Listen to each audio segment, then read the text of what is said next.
नमस्कार श्रोते हो. आकाशवाणी नागपूरच्या वृत्तविभागातर्फे सादर केला जाणारा साप्ताहिक मुलाखतीचा कार्यक्रम दृष्टिक्षेप यामध्ये मी मेधा नांदेडकर आपणा सगळ्यांचं स्वागत करते. श्रोते हो, नुकताच विदर्भाने पहिल्यांदाच विजय हजारे ट्रॉफी जिंकून एक इतिहास रचलेला आहे.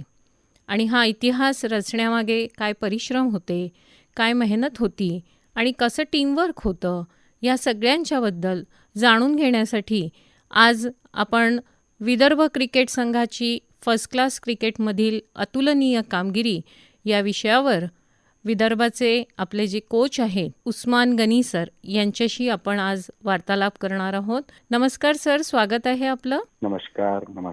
सगळं श्रोत्यांना नमस्कार माझं.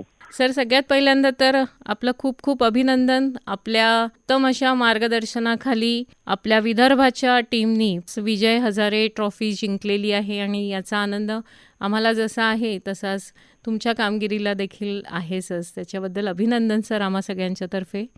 धन्यवाद. सगळं विदर्भवासीसाठी हे ट्रॉफी होती आणि सगळ्यांना अभिनंदन देतो मी आणि खूप आनंदाची गोष्ट आहे. नक्कीच. आताच या झालेल्या विजय हजारे ट्रॉफीमध्ये अंतिम फेरीत विदर्भाने सौराष्ट्रचा जवळजवळ 38 धावांनी पराभव केला. हा सामना बंगळुरूमध्ये खेळला गेलेला होता आणि नेमकं गेल्या वर्षी अंतिम फेरीत कर्नाटककडून विदर्भाच्या संघाला पराभव स्वीकारावा लागला होता. मात्र यावेळी जिद्दीने आपला संघ खेळून त्यांनी विजयश्री जी आहे ती आपल्याकडे खेचून आणलेली आहे असंच आपल्याला म्हणता येईल. हो, बरोबर आहे ना सर? बिलकुल बरोबर आहे. कारण की तुम्ही बघेल असेल तर तो मागच्या वर्षी आम्ही रणजी ट्रॉफी फायनलला तिथे मुंबईला हारलो होतो. पण त्याच्यानंतर आम्ही परत आलो आणि त्याची आम्ही प्लॅनिंग केली आणि आमच्या ते ठरवलं होतं की आम्ही सोडणार नाही. आता ते झालं आहे पण आता आपण चांगलं करू. नक्की. तसंच आता मागच्या वर्षी आम्ही रणजी ट्रॉफी आम्ही जिंकलो. तसंच आम्ही मागच्या वर्षी कर्नाटकाला आम्ही सगळे मॅच जिंकून फायनल मध्ये खेळत होतो. पण मला असं वाटतं may be law of averages आम्हाला we are caught in that आणि फायनल आम्ही हारलो. पण यावेळी आम्ही तसंच जसं रणजी ट्रॉफी मध्ये प्लॅनिंग केलं होतं की आता पोरांना पण ठरवलं होतं की आता सोडणार नाही आम्ही. यावर्षी आम्ही सोडणार नाही. एक स्टेप आम्ही वरती जाऊ आणि पोरांना त्यांना श्रेय द्यावं लागेल आणि विदर्भासाठी ट्रॉफी आणली.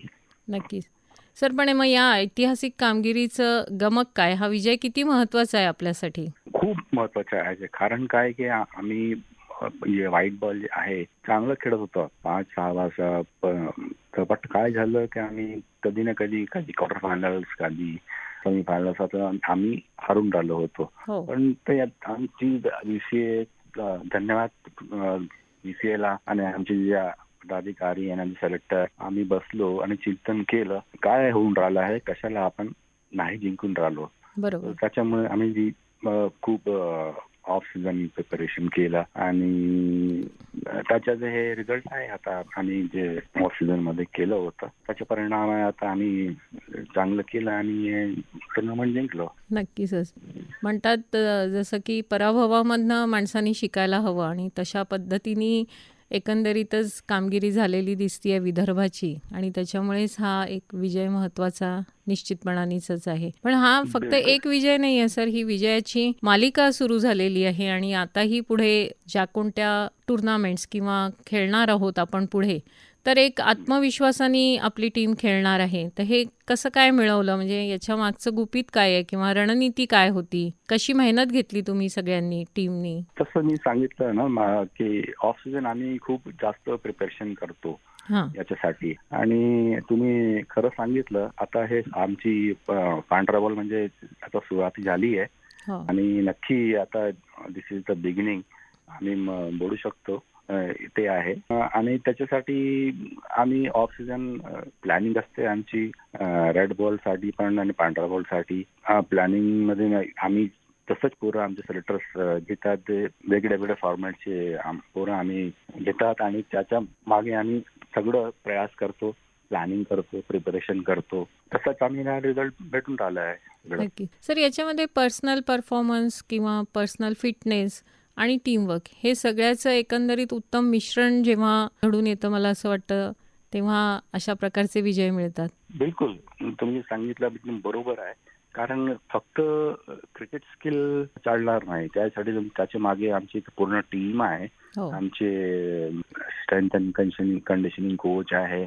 आमच्याकडे व्हिडिओ अनालिस्ट आहे. आमचे फिजिओ आहे. आमचे मॅच्युअर आहे आणि अपार्ट फ्रॉम क्रिकेट आहे आम्ही त्याच्यामध्ये खूप पुष्कळ आहे ना ध्यान देतात आम्ही की कसा हो. काय पोरांचे फिटनेस मेंटेन करावं लागेल हो. आणि टॅक्टिकल आम्ही व्हिडिओज बघतात त्यांचे काय केलं होतं मागच्या वर्षी आता काय करू शकतो आम्ही बरोबर. कुठे आम्ही और चांगला करू शकतो आणि कुठे आमचे फॉल्ट्स होतो त्याच्यामध्ये आम्ही lot of time we spend of the season ते आम्ही करतात त्याच्यावर करेक्शन्स करतात माइंडसेट त्याच्यासाठी आम्ही वेगळं सेशन्स येतात मेंटल टफनेस कोच येतात ते त्यांना मोटिवेट करतात सांगतात काय आहे आणि फक्त महत्वाची गोष्ट काय आहे की सेल्फ बिलीफ ते म्हणतात ते पाहिजे हो. सगळ्यांच्या मध्ये आणि हे आम्ही जे सांगतो बॉन्डिंग म्हणतो ना ते बॉन्डिंग पाहिजे. हो, नक्की सर. विदर्भाच्या संघाबाबत उर्वरित महाराष्ट्राची आजवर काय भावना होती? कोणत्या नजरेने बघितला जायचा आणि त्याचा आपल्या संघाच्या मानसिकतेवर काय परिणाम व्हायचा? हे बघा तुम्ही काय आहे ना सगळं महाराष्ट्राचे सगळं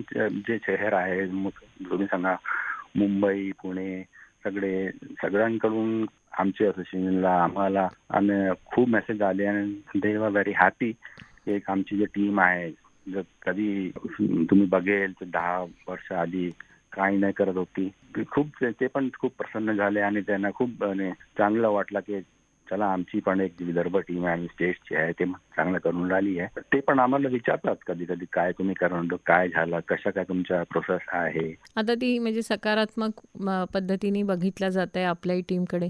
सर आत्ताच आपण म्हटलं होतं की तिन्ही फॉर्मॅटमध्ये म्हणजे रेड आणि व्हाईट बॉलमध्ये पण आपला संघ चांगला खेळत आहे.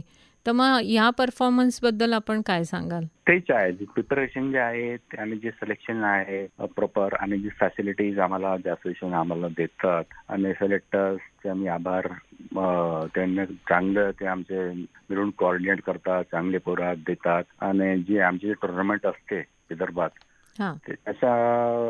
तिथे आम्हाला खूप मॅचेस भेटतात तिथून ते पोरं निघतात आहे सिलेक्शन आमचं खूप फेअर आहे आणि चांगले आम्ही मॅचेस देतात VCA त्यांना आणि त्याच्यामुळे हे सगळं रिझल्ट येऊन राहिलंय आणि हे पण एक टीम वर्क म्हणू शकतात तुम्ही बिहाइंड द सीन्स ते लागलेले आहे आणि आमचे जे ऑफिशियल त्यांना पण आम्ही आभार व्यक्त करतो त्यांच्या ऑलवेज पूर्ण सपोर्ट असते आम्हाला आणि त्याच्यामुळे आमचे जे लक्ष आहे ते आम्ही प्राप्त करून राहिलो. सर विदर्भातले खेळाडू IPL सारख्या स्पर्धांमध्ये कशा पद्धतीने आपला परफॉर्मन्स देतात आहेत आणि यांच्यापैकी कोणाला पुढचा नक्कीच सगळ्यांच्या मनातला प्रश्न आहे की भारताच्या राष्ट्रीय संघात स्थान मिळू शकेल असं कोण आपल्याकडचे आहेत? आता आमची जी टीम आहे तुम्ही बघणार पुष्कळ ते म्हणतात ना जुने प्लेयर गेलेले आहे आणि नवीन प्लेयर आलेले आहे आणि ते त्याला ट्रान्झिशन म्हणतात ते चांगल्याच पैकी झालेलं आहे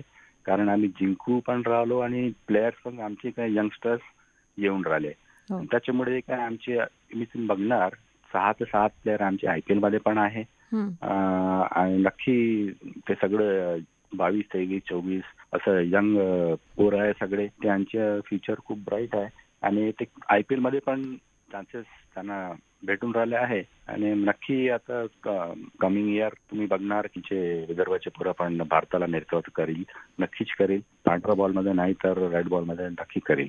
नक्कीच म्हणजे तशी क्षमता आपल्या विदर्भातल्या संघातल्या जे खेळाडू आहेत त्यांच्याकडे आहे असा आपल्याला विश्वास आहे.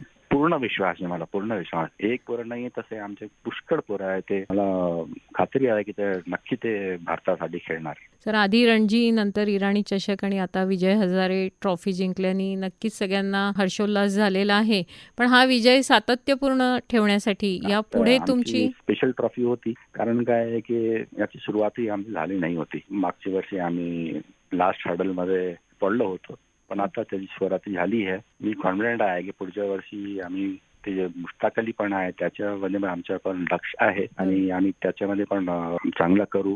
रेड बॉल्स आम्ही चांगलं खेळून राहिलो आहे आणि यावर्षी पण आम्हाला असा कॉन्फिडन्स आहे की आम्ही यावर्षी पण आम्ही रणजी ट्रॉफी जिंकणार आणि विदर्भामध्ये ट्रॉफी ठेवणार. नक्कीच सर, खूप खूप शुभेच्छा या आपल्यासाठी. असं म्हटलं जातं की कोशिश करने वालों की हार नहीं होती.